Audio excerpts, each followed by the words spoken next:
말씀을 보면 이사야 선지자가 이스라엘의 회복을 위한 기도를 하고 있는데요. 여러분들 우리 이 이사야의 기도를 통해서 우리가 다시 한번 우리 기도를 점검하고 기도를 배웠으면 좋겠습니다.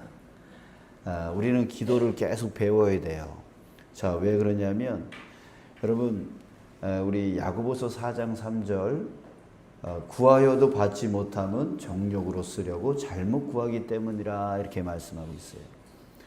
그러니까 우리가 아무리 구하고 기도해도 응답이 없는 기도, 잘못 구하기 때문에 응답이 없는 기도를 할 수 있다는 얘기예요. 그러니까 나는 열심히 기도하는데 정말 남들보다 더 오래 기도하고 그렇게 기도 많이 하는데 그렇게 응답이 없고 그렇단 말이에요. 자, 왜 그래요? 잘못 구하는 기도가 있기 때문에 그래요. 그렇기 때문에 우리 성경을 통해서 끊임없이 내 기도를 교정하고 내 기도를 배워 나가야 된다라고 하는 거예요. 자, 오늘 우리 이사야 선지자의 이 기도를 통하여서 세 가지 기도의 원리를 우리가 오늘 배우는 시간이 되었으면 좋겠습니다. 자, 첫 번째는 주님의 임재를 구해야 돼요. 주님의 임재를 구해야 돼요. 우리 1절 볼게요. 원하건대 주는 하늘을 가르고 강림하시고 주 앞에서 산들이 진동하기를. 자, 무엇을 구하고 있습니까? 주님의 강림을 구하고 있습니다. 하나님이 임재하기를, 하나님이 강하게 역사하시기를 구하고 있어요. 3절에 보니까 주께서 강림하사라고 또 말하고 있어요. 그러니까 이거는 예전에 있었던 일을 다시 떠올리는 건데, 그때 주님께서 강림하셔서 우리가 생각하지 못한 두려운 일을 행하시던 그때에 산들이 주 앞에서 진동하였사오니 라고 말합니다. 그러니까 하나님께서 강림하심으로 인하여서 산들이, 이 산들은 바로 주변의 강대국들을 얘기해요. 아수르, 바벨론이라고 하는 거대한 그 강대국들이 진동하였다라고 말하는 겁니다. 자, 왜 주님의 강림이 필요한 겁니까? 왜 주님의 임재가 왜 필요한 거예요? 4절에서 말해주고 있어요. 주 외에는 자기를 앙망하는 자를 위하여 이런 일을 행한 신을 옛부터 들은 자도 없고 귀로 들은 자도 없고 눈으로 본 자도 없었나이다. 주님 외에는, 하나님 외에는 이런 일을 행할 자가 없다 이렇게 말합니다. 자, 우리에게 왜 하나님의 임재가 필요하냐면, 여러분 우리가 우리 스스로 이 문제를 해결할 수 없습니다. 세상에 다른 어떤 우상도 그것을 해결할 수 없습니다. 누구만 해결할 수 있어요? 바로 하나님밖에 해결할 수 밖에 없어요. 주 외에는 이런 일을 행할 수 있는 분이 없다는 얘기예요. 그렇기 때문에 주님의 임재가 필요해요. 주님의 강림이 필요해요. 자, 그러니까 우리의 기도 안에 반드시 주님의 임재 기도가 필요하다는 거죠. 내가 하는 게 아닌 거예요. 내가 하는 게 아닌 거예요. 자, 그래서 주님께 우리는 전적 의탁하는 기도. 주님 임재해 주셔서 주님 이 문제를 주님께서 이루어 주십시오. 해결해 주십시오. 라고 하는 주님께 전적으로 의탁하는 기도를 해야 되는 거예요. 자, 그러면은 나는 무엇을 해야 됩니까? 그냥 가만히 있으면 됩니까? 가만히 있으면 될까요? 또 그 또한 아니죠. 주님께 전적으로 의탁했다고 해서 주님이 알아서 다 해주세요. 나는 가만히 있을게요가 아니에요. 이 기도, 주님의 임재 기도라고 하는 것은 무엇이냐면 주님께 전적으로 의탁하오니 주님이 이루어 주시는 대로 나는 그저 뭐 하겠다? 순종하겠다는 얘기예요. 그러니까 주님의 임재 기도는 바로 주님께 전적으로 내가 순종하겠다. 내 생각과 주님의 생각이 나는 이쪽으로 가고 싶은데 주님이 저쪽으로 가자 그러더라도 나는 주님이 이끄시는 대로 순종하겠다. 이 기본적인 자세를 갖고 기도하는 게 바로 주님의 임재 기도예요. 무조건 주님 임재해 주셔서 주님 이루어 주십시오. 이거 기도할 때 나는 가만히 있겠습니다. 나는 아무것도 안 하겠습니다. 이게 아니라는 거죠. 자, 여러분, 우리 주님의 임재를 구해야 됩니다. 그 임재 안에는 두 가지, 전적으로 주님께만 의탁합니다. 주님만이 이 일을 하실 수 있습니다 라고 하는 주님의 능력을 인정하는 것뿐만이 아니라 더 나아가서 주님이 이끄시는 대로 나는 무조건 순종하겠습니다. 무조건 순종해. 내 눈에 이쪽이 맞고 저게 맞고 하는 그 모든 생각들을 다 내려놓고 주님께만 순종하여 나가겠습니다. 이 두 가지의 의미가 들어있는 것이 바로 주님의 임재 기도예요. 여러분, 우리 이 주님의 임재 기도를 반드시 우리 기도 안에 해야 되는 것입니다. 자, 이제 두 번째는 우리 지금까지 누누이 말씀드렸던 것입니다. 회복의 시작점, 회복의 출발점이 뭐라고 그랬어요? 바로 회개라고 했습니다. 이걸 잊어버리면 안 돼요. 회개 없는 기도는 회복이 시작될 수가 없어요. 회복이 출발될 수가 없어요. 자기 잘못을 모르는데 어떻게 여기서 회복이 일어나겠습니까? 그래서 자기 잘못을 낱낱이 회개해야 된다는 거예요. 우리 5절 보겠습니다.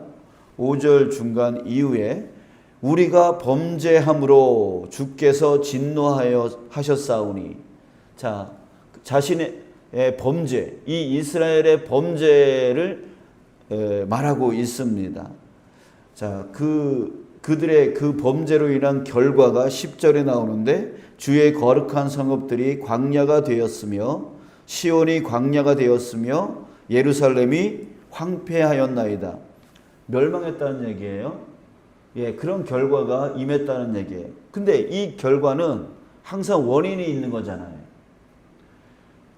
우리 가정에 어떤 문제가 있다면, 우리 교회에 어떤 문제가 있다면 그 문제에 대한 반드시 원인이 있어요. 그 원인을 어디서 찾아야 돼요? 우리에게서 찾아야 된다는 거죠.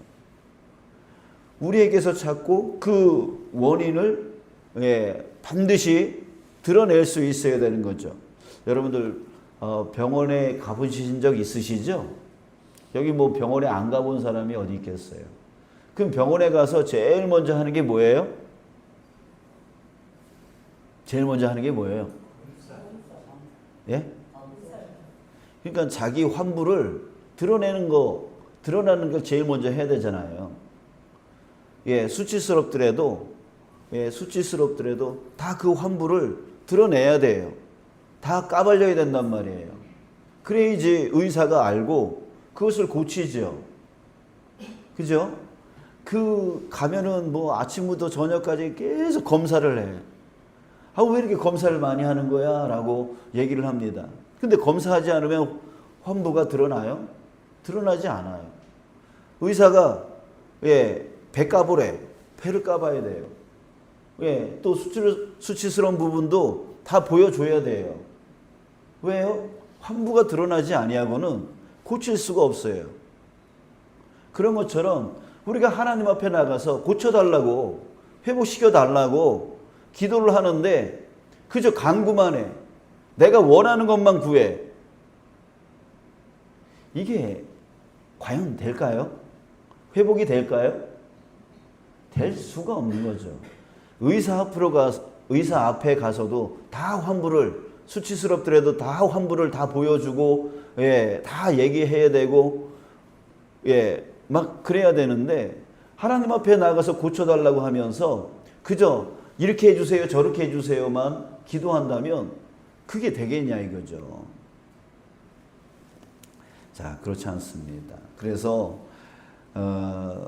이사야 선지자는 5절에 우리가 범죄함으로 주께서 진노하셨사오니 이 현상이 이미 오래되었사오니 우리가 어찌 구원을 얻을 수 있으리까? 라고 하면서 그 이스라엘의 그 범죄 사실에 대해서 고백하고 있습니다. 그 고백의 중심에는 7절 주의 이름을 부르는 자가 없으며 스스로 분발하여 주를 붙잡는 자가 없사오니 하나님을 찾는 자, 하나님을 부르짖는 자가 부르는 자가 없었다. 우리 마음대로였고 우리 마음대로 살았고 우리 뜻대로 살았다라고 하는 자신들의 그 잘못을 끄집어내고 있습니다. 여러분 우리도 기도할 때에 반드시 이것이 필요해요. 자기 잘못을 드러내야 돼요. 드러내야 돼요. 가정의 회복을 여러분들이 기도한다면 정말 우리 가정이 회복되어지기를 구하고 있다면 그 가족이 왜 화목하지 못하는 이유가 어디에 있는지 그 이유를 나에게서도 찾고 가족 구성원 안에서도 찾아서 그것을 주님 앞에 다 드러내야 된다는 거죠. 욕심 때문인지 아니면 다른 어떤 문제가 있는지 어떤 것이 있는지 그거를 주님 앞에 사람들 앞에 드러내는 거야. 어떻게 드러낼 수 있겠습니까? 그러나 하나님 앞에 왜 못 드러내겠습니까? 하나님 앞에 정말 이런 죄악 저런 죄악이 우리 가정 안에 있습니다. 그러면서 주님 앞에 다 드러내야 되는 거예요. 또 교회의 회복과 부흥을 원한다면 또 이 교회가 이전부터 여러분들 저보다 여러분들이 이 교회를 오래 다녔으니까 여러분들은 아실 거예요. 그 죄악을 하나님 앞에 낱낱이 우리 교회가 화목되지 못한 이유, 부흥되지 못한 이유, 그런 죄악된 모습들을 하나님 앞에 드러내야 된다는 거예요. 이것이 고쳐지기를 하나님 앞에 구해야 된다는 거예요. 그럴 때 하나님께서 손을 대시는 거죠. 하나님께서 거기에 치유의 역사해 주시는 거예요. 여러분 정말 회복되어지기를 원하고 부흥되어지기를 원한다면 우리 기도 안에 간구만의 기도가 아니라 정말 우리의 환부를 다 그 의사이신 하나님 앞에 우리를 고쳐주시고자 하는 그 하나님 앞에 다 낱낱이 고백하는 그런 회개 기도가 반드시 필요하다라고 하는 겁니다. 그것이 바로 회복의 시작점이고 회복의 출발점인 거예요. 출발점. 달리기 선수가 가장 중요한 게 출발점에 제대로 잘 서야 돼요. 출발점에 제대로 서지 않으면 어떻게 돼요? 부정 출발이 되어지는 거예요. 그거는 아무리 빨리 달려서 1등을 하더라도 소용이 없는 거예요. 소용이 없는 거예요. 자, 회개로부터 우리가 시작되어야 된다라고 하는 것을 여러분들 잊지 마시기 바랍니다. 자, 세 번째 마지막입니다. 사랑으로 기도해야 된다라고 하는 거예요. 사랑으로 기도해야 된다. 다시 한번 그 야고보서 4장 3절 말씀 보면 구하여도 받지 못함은 정욕으로 쓰려고 잘못 구하기 때문이다라고 했어요. 정욕. 이 정욕이 뭐예요? 정욕이 헬라어로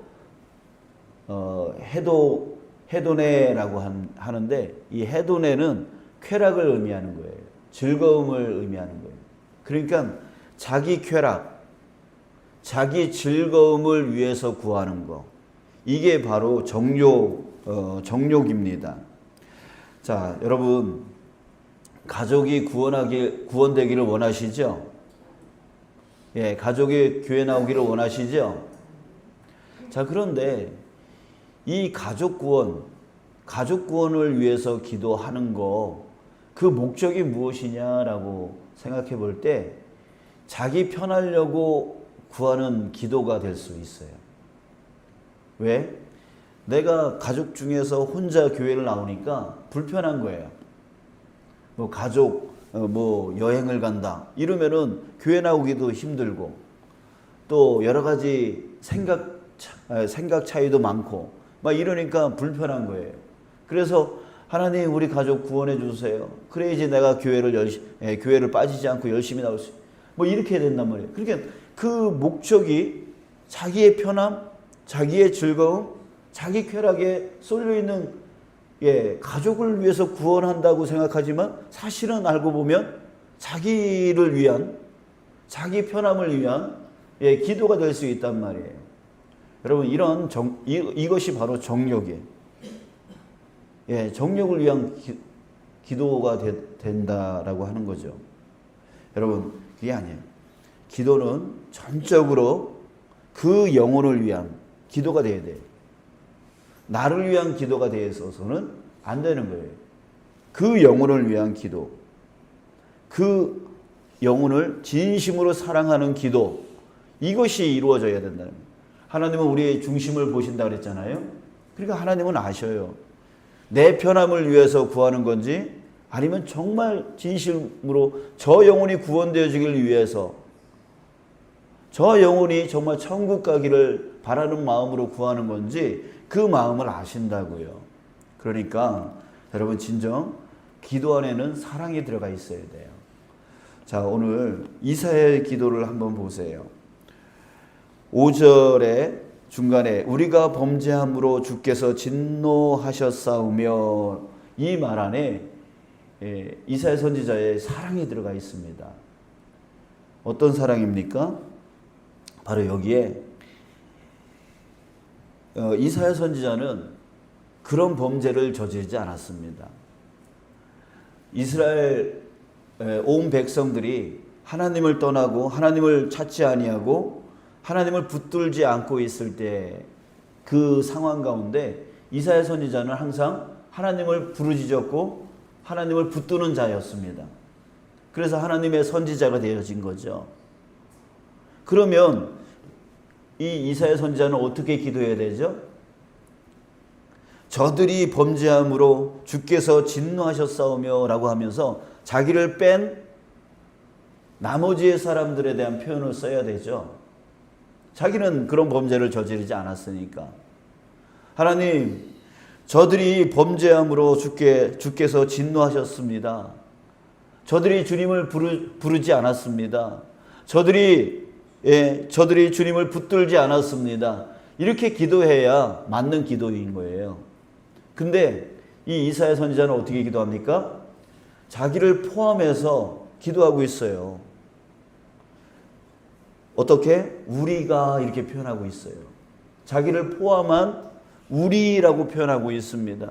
그러니까 이 이사야 선지자는 자기는 그런 범죄를 저지르지 않았지만 저들과 자기 자신을 묶어서 저들의 죄가 나의 죄인 것으로 여기면서 기도하고 있다는 얘기예요.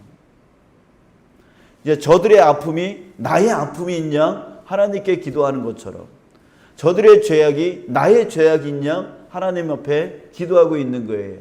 여러분, 우리 첫 번째 계명이 뭐라고 했습니까?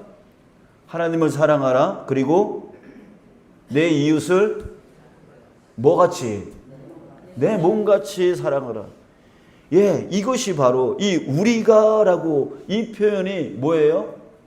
바로 내 몸같이 저 이웃을 사랑하는 그 이사야의 그 표현인 거예요. 따로 분리하지 않아요. 나는 죄를 짓지 않았지만 저들은 죄를 지었습니다. 이렇게 분리시키면서 기도하는 게 아니라 우리가 죄를 지었습니다. 내 몸같이 저 이웃을 내 몸같이 기도하고 있는 거예요. 이게 바로 진정한 사랑인 거죠. 자, 5절 이후에 12절까지 우리라고 하는 단어를 15번 쓰고 있어요. 계속 우리 계속 우리라고 표현하고 있습니다. 분리시키지 않아요. 여러분, 기도에는 반드시 사랑이 들어가 있어야 돼요. 나를 위한 기도, 나만을 위한 기도, 나의 즐거움, 나의 편함, 나의 쾌락, 이것을 위한 기도는 정욕으로 구하는 거예요. 그게 잘못 구하는 거라는 거예요. 하나님은 우리의 중심을 보시면서 우리 안에 진심으로, 내 안에 진심으로 그 기도 안에 사랑이 있는지를 하나님은 보시고 계신 거예요. 그 기도를 하나님이 응답해 주시는 거예요. 내 가족을 위한 기도, 내 교회를 위한 기도, 또 이 나라를 위한 기도, 저 북한 땅을 위한 기도, 이 세계 복음화를 위한 기도, 그 안에 무엇이 들어가 있어야 돼요? 사랑이 들어가 있어야 돼요. 사랑이 들어가 있어야 돼요. 그러지 않으면 그 기도는 응답될 수가 없다라고 하는 것입니다. 자, 정말 우리 기도 안에 이 세 가지가 반드시 들어갈 수 있도록 여러분 우리 기도를 배워 나가기를 간절히 소망합니다. 자, 따라합시다. 첫 번째, 주님의 임재를 구하라. 두 번째, 잘못을 낱낱이 회개하라. 세 번째, 사랑으로 기도하라. 자, 이 세 가지를 꼭 기억하시면서 우리 기도에 적용해 나가고, 그래서 반드시 응답 받으며 정말 주님 안에서 은혜를 누리며 살아가는 저와 여러분들 되시길 간절히 소원합니다.